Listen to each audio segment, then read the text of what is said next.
Phone పోగొట్టుకున్న బాధితులకు CEIR portal ద్వారా సైబరాబాద్ పోలీసులు తిరిగి మొబైల్స్ను అందజేశారు. 1190 సెల్ ఫోన్స్ తిరిగి బాధితులకు అప్పగించామని సైబరాబాద్ క్రైమ్ డీసీపీ నరసింహ అన్నారు. నెలన్నర సమయంలో దేశంలోని వివిధ రాష్ట్రాల్లో పైన ఫోన్లు స్వాధీనం చేసుకున్నామని అన్నారు.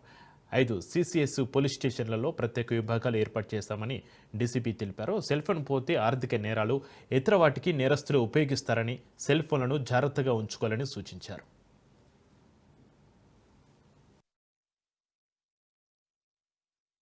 సైబరాబాద్ కమిషనరేట్ పరిధిలో 5 జోన్స్ లో ఉన్నటువంటి 5 CCS పోలీస్ స్టేషన్లు, ఒక్కొక్క పోలీస్ స్టేషన్ లో ఒక్కొక్క ASI గారు మరియు ఆయనకు అసిస్టింగ్ చేయడానికి సిబ్బందిని పెట్టుకొని తెలంగాణ రాష్ట్ర పోలీస్ విభాగం దేశ స్థాయిలోనే నెంబర్ 1 విభాగంగా రీసెంట్లీ గుర్తించబడింది. సో 5 CCS పోలీస్ స్టేషన్లలో ప్రత్యేకమైనటువంటి సిబ్బందిని పెట్టుకొని నెలన్నర కాలంలో ఈ యొక్క 1190 సెల్ ఫోన్లని రికవరీ చేయడం జరిగింది.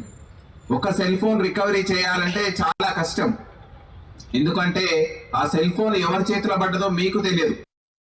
ఫేజ్లలో మొదటి ఫేజ్లో మేము 366 సెల్ ఫోన్లు ఇవ్వడం జరిగింది. రెండో ఫేజ్లో 574, మూడో ఫేజ్లో 800, నాలుగో ఫేజ్లో 1100, ఇది ఫిఫ్త్ ఫేజ్లో 1190 సెల్ ఫోన్లను ఇవ్వడం జరిగింది. టోటల్గా ఇప్పటి వరకు 4030 సెల్ ఫోన్స్ ఈ పూర్తి ఈ CAR పోర్టల్